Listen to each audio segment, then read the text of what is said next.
Hey everybody, Mr. Field here, back with another video. So hopefully you got a chance to watch the intro to the unit circle videos, both 1 and 2, to give you a little bit of a background about what we're going to talk about today, which is redefining these trig relationships on the coordinate plane or in the coordinate plane. So for instance, first and foremost, we know in general, sine is supposed to be the opposite side divided by the hypotenuse. We know cosine is supposed to be adjacent divided by hypotenuse in a right triangle. And finally, we know tangent is going to be opposite over adjacent. Well, by drawing these triangles in the coordinate plane, so let's start off in quadrant 1 for a quick example. Again, we are in standard position, so we know we're trying to look something like this. And again, we actually don't need to know the angle theta in this case, because if we drop this altitude, we end up with a right triangle in the coordinate plane. Now, if our reference angle theta is here, that would make this side opposite, that would make this side adjacent, and that would make this side the hypotenuse. But in this section, we're going to be translating opposite, adjacent, and hypotenuse into something new that we're going to call x, y, and r. Because that we're in the coordinate plane now, you realize that this is the x-axis. Therefore, this distance, which we're currently calling the adjacent side, could also really be referred to as x, the distance that we went from the origin to our stopping point over here. So we're going to start referring to that as x because it's a horizontal distance. Now, the opposite side is a height, and in the coordinate plane, well, which variable controls up and down? Well, that'd be the y-axis, right? So we can start referring to the opposite side as y. And of course, since we're technically, imagine that we're in the unit circle, instead of the hypotenuse, unit circle is the most basic unit of 1. So it's a circle with a radius of 1. So instead of using opposite, adjacent, hypotenuse, and keep in mind, you can always go back to that in your mind if it helps, we're going to start using x, y, and r.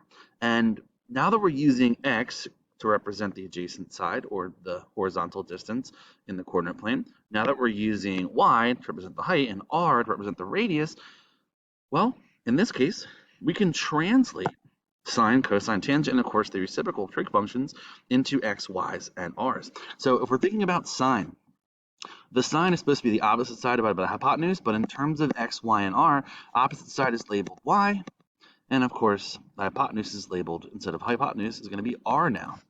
And when we're in the unit circle especially, well, r is really going to be 1, so therefore sine can be considered opposite of hypotenuse, but now we're going to start referring to it as y over r, or in this case, it's really going to end up just being the y value, the height inside of that triangle. So just y. So when we're thinking about, what quadrant we're in, we're thinking about whether sine is positive or negative in that quadrant later in this, lesson, we're going to be thinking, hey, when I'm thinking sine, I'm thinking y. And we can do the same thing for cosine, tangent, and of course the reciprocals as well. So let's do that pretty quick. So again, adjacent is supposed to be referred to as x now, and hypotenuse is supposed to be referred to as r. So cosine is really x over r. But again, in the coordinate plane, if we're assuming r is 1, we realize that, well, it's really just going to be x. So anytime they're thinking about cosine, you should be referring to the x value in that triangle. And of course, tangent, right? Tangent would be the opposite over the adjacent, or in this case, y divided by x. So in terms of x, y's, r's, we can convert sine into y over r, cosine into x over r, and tangent into y over x. It's really the long and short of really what you need to know. Now, obviously, the reciprocals are just the flip of the sine, cosine, and tangent. So instead of y over r, you'd have r over y. For secant, which is the opposite of cosine, we'd have r over x. And of course, instead of y over x for tangent, cotangent would be x over y. So you just have to flip them. So we've just converted into x, y's, and r's. Now, before I move on, I just want to show you something. Let's say we weren't in the first quadrant anymore. Here's how things are going to start to change. And the quadrant that you're in is really important. So in this upcoming section, so you have to make sure you're paying attention to where the angle is landing in which quadrant, because that's going to determine whether or not you have positive or negative values for your x's, y's. So let's check it out. Let's say we're in the second quadrant and we have a triangle that looks more like this. Again, it's going to be a right triangle. We know this is theta. We know opposite side should be labeled y now. Adjacent is x. And of course, the hypotenuse is r. And if we're in the unit circle, well, we're assuming it's 1, by the way. So if we're looking at x's, y's, and r's in the second quadrant, if you think about it, on the number line, as we move to the right of the origin, x is positive. If we move left, x should be negative. So anytime you use an x value over here, you're going to realize in the second quadrant, x is negative. But keep in mind, y controls the height. If I go up, that's a positive direction. So, well, y is going to be positive. So in this case, in quadrant 2, we know x is negative, y is positive. If we're down here in the third quadrant, let me just make a little room here. Let's get a different color. Draw another triangle, something like this. It's going to slightly mirror the one that we have. Well, in this case, we know x is still going to be negative, but in this case, y would also be negative. So the third quadrant is where everything's going to be negative. Which is going to have some implications for later. And of course, in the first quadrant, I'm not going to draw the triangle. X is still positive, but since we're going to be going down, y would be negative in the fourth quadrant. So that's really important to know moving forward. All right, so I kind of got ahead of myself, but in quadrant 1 versus 2, 3, and 4, what you're going to see all the time is people write A, S, T, C. All students take calc is the C. Woo! That's not C. Come on, Field. So ASTC. Sorry, all students take calc, which is a nice way to help you remember what's going to be positive where. So I like to write it this way first. We know that in terms of points, right? We have x comma y. We know that x in the first quadrant is going to be positive, and y is also going to be positive. So it's all positive in the first quadrant, which is why they use the A to represent an ASTC. So everything's going to be positive in the first quadrant. If we think about, and actually maybe I should write this in here. So we have x versus y, everything should be positive. In the second quadrant, if we have x and y, we know x will be negative and y will be positive. In the third quadrant, we know everything is going to be negative in that coordinate, so double negative. And in this, we have x, because we're moving to the right of the origin, would still be positive, but we're going down, so y would be negative. So this is going to help us when we're actually evaluating and finding the values of these certain trig values, which you'll see in just a minute. But we know, again, first quadrant, everything's positive. X is negative, y is positive in the second quadrant, double negative in the third quadrant, so nothing's negative or positive there. And finally, in the fourth quadrant, we're positive, negative. Now, how does that translate with what we learned earlier? Well, if we think about it in terms of x, y, and r, most of the time we're going to be dealing with just sine and cosine, but occasionally they might give you the reciprocals. If we're thinking about sine, remember, sine is really referring to the y value. So some of the questions might ask you things like, oh, where is sine positive? Well, basically what it's asking is, where is the y value positive? So in terms of the first quadrant, sine is going to be positive. The second quadrant, sine is going to be positive. So those are the two quadrants where y is positive, and since y is essentially the same thing as sine now, well, that's where sine will be positive. Now, in terms of cosine, thinking more cosine, well, cosine is going to be positive in the first quadrant because cosine refers to x. So we know cosine would also be positive here. And finally, cosine would be positive in the last quadrant, fourth quadrant. Why? Because, well, that's where x is positive. Cosine would be negative in quadrants 2 and 3.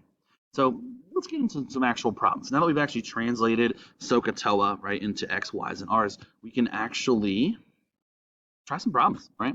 So it says in 1a, if theta is an angle in standard position, so we know we're in the coordinate plane. That's basically what it's saying. We know that our vertex is at the origin, and this is the terminal side. It ends. It passes to the point negative 5, 12. So since that's a coordinate, we know it's going to be x comma y. Since x is negative, I know I'm moving left. So it's got to be something like this. Here's my negative 5. Looks like we go up 12. And again, this is just a sketch, so it doesn't have to be to scale. And then, of course, we know we're assuming in this case it's going to be a right triangle. Otherwise, we can't do SOHCAHTOA at this point. So this is our theta. And we know 2 of the 3 trig values. So this is my x, this is my y, and this is my r. Okay, so it says find the value of all 6 trig ratios. Well, we can't find all of them until we have all 3 sides. So it looks like we're going to have to solve for r. And since it's a right triangle, you guessed it, we can do Pythagorean theorem. So we're going to end up doing negative 5 squared plus 12 squared. r squared, which should be 25 plus 144 equals r squared, which should be 169 equals r squared. The opposite of squaring is the square root, and we end up with good old 13. So it looks like this is going to be 13. And then we can answer the question, right? So we can think about sine, cosine, tangent, and it does help to maybe translate. I know your brain's probably really accustomed to like opposite, adjacent, hypotenuse. I want you to challenge yourself to think about x, y's, and r's, translate this way. But if it helps, you can always do this. We know sine is supposed to be opposite over hypotenuse. Cosine is adjacent over hypotenuse. And of course, tangent is opposite over adjacent. So you can always start here and then just translate, right? So if we label, we have opposite, adjacent, hypotenuse. So in other words, we know that opposite of our hypotenuse, right, is going to be y over r, which in this case is going to be 12 over 13. Boom, there's sine. Now, if you wanted, for instance, the flip of that, the cosecant, you would just have to flip 12 over 13, right, 13 over 12. So I'm not going to show that. I hope that's okay. Cosine, right, is going to be x over r now, that translation. So it looks like x is negative 5 over 13. Again, flip it to get the secant, S-E-C, 13 over negative 5. And last but not least, opposite over adjacent, the tangent here. So we're going to do opposite over adjacent, or in other words, y over x. So we should get 12 over negative 5. Boom. And then the cotangent would be the flip of that. So now that we understand, we're basically combining our knowledge of the unit circle and our knowledge of the coordinate plane and our knowledge of, trigonometry, SOHCAHTOA, Pythagorean theorem, everything that we've been learning up to this point is kind of all being mashed into one. So a problem that looks kind of scary at first, hopefully doesn't look that bad now. So I would take the opportunity at this moment. Why don't you try 1B, try 1C, give it a try, and then we're going to move on. All right, so let's talk about a different type of problem. Very similar, except they're it's like a puzzle. They're giving us information, kind of similar to the last one, but a little bit different. So let's check it out. So it says, draw a picture, and of course, if sine of theta is 12 over 13. So let's take the stock of what we know. We know sine is 12 over 13. We also know sine is supposed to be the opposite side over the hypotenuse. And in terms of x, y's, and r's, opposite side is always going to be the y height and r. So we have y is 13. And we have, 12, whoopsies, and r is 13. So we actually know a lot about this triangle already. But what we don't know, well, is the third and final side. And of course, what quadrant it's in is muy importante. That's going to tell us, okay, when where we draw it. So it says quadrant 1, which is up here. So we know we have a triangle looking something like this, right? And we know it's going to be a right triangle. We know that the opposite side, here's our theta, since sine is the y value, so we have 12. We know the radius is 13. And of course, we don't yet know what the x value is. So we know y, we know r, we don't know x. Of course, you can use Pythagorean theorem, work backwards.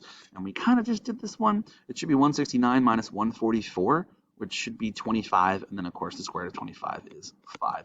So that would be your missing values. And once we have that value, now we can answer the question. It wants us to find, hey, if sine is in quadrant 1 and it's 12 over 13, well, what is cosine and tangent? Cosine of theta should be x over r, or adjacent over hypotenuse, if you want to think about it. So now that we know what x is, we can say it's 5 over 13. And of course, tangent is supposed to be opposite of adjacent, or in this case, y over x. So we're going to say 12 over 5. And we are done. Let's do one more for good measure, and maybe you'll try the next two. So it says if cosine, right, is negative 2/3. Negative 2/3. So it's a negative number, and it might help to realize, well, we got to know what quadrant we're in. And I know this negative is kind of just floating out front. So if cosine is negative 2/3, we got to be in a quadrant where cosine is negative. So if I scoop back up real quick, let's think about it. Where is cosine negative? Well, basically what it's saying is, where is x negative? So we got to be hanging out in quadrants 2 or 3. That's where, as we move left from the origin, cosine's negative. So it's got to be in quadrant 2 or 3. So at least we've narrowed it down to that at this point. Let's get back to the problem at hand. Oh, wait, Mr. Field, come on, buddy. Read the problem. So in this case, they actually even told us it's in quadrant 2. So we're hanging out, we're chilling in quadrant 2. We've got a triangle something like this. We know this is our theta, we know this is our right angle. It's saying that, hey, we have a negative 2/3. So we have, in this case, since cosine, and you can always translate in your brain, is adjacent over hypotenuse, or in this case, x over r. We know that x and r are 2 and 3, right? And since x is going to be negative, right, I'm going to go ahead, and this is the hard part, the negative, and since it's kind of hanging out front, really should go with the x value. Why is that? Because, am I messing up already? Yes, I am. Come on, Field. The x is up top. So I'm going to put that negative 2 up top and the 3 on the bottom. So that's our r. So we have the hypotenuse, or the radius, it would be 3. We have a value of negative 2 for x. And of course, we have no idea what that height is there for y. And once we have that, we can find sine and tangent. So again, we're going to Pythagorean theorem this bad boy. So negative 2 squared plus, we're going to call it y squared because that's the height, is equal to 3 squared. So we have 4 plus y squared equals 9. We're going to subtract 4 to get y squared equals 5. Sorry, it's a terrible 9. And square root it. So it looks like it's the square root of 5. And oh yeah, people, we're going to get radicals as answers. It's going to happen. All right. So let's keep it cruising real quick and answer the question. So we know sine, again, I always like to translate it. You don't have to do this once you get comfortable, but it's opposite over hypotenuse in terms of x, y's, and r's. It should be y over r, which in this case looks like should be root 5 over 3. Boom, answered. Tangent, again, should be opposite over adjacent, which in this case should be y over x. So I'm thinking we're going to get root 5 over negative 2 because it's in the second quadrant. So that's how it affects it. All right, so take a moment, pause the video, try 2C, try 2D, and we'll come back together in just a sec. All right, so last couple questions. I'm not going to do all of these, but I'll do letter A. I'm going to leave the rest for you. So let's take a peek.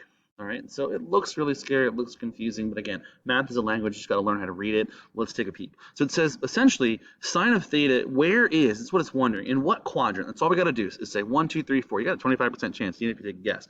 In what quadrant is sine greater than 0? That's another way of saying where is it positive, right? And if we think about sine and we think about the x, y, r, we know sine is really the y value. It's basically saying where is y positive? So by the way, if we draw a coordinate plane, y is positive in quadrants 1 and 2. So we already narrowed it down. The height is positive, right? Y is the height in quadrants 1 and 2. But cosine negative, which is basically saying where is x negative? Because cosine translates to x, sine translates to y. So where is y positive and cosine negative, or where is y positive and x negative? It's quadrant 2. That's where it is. X is negative here, y is positive, so we're chilling out in quadrant 2. So pause the video, give these a try, and I hope that this was a nice little recap of those videos and how we can actually apply our knowledge of the unit circle and combine it with our knowledge of trigonometry and SOHCAHTOA. Thanks for watching.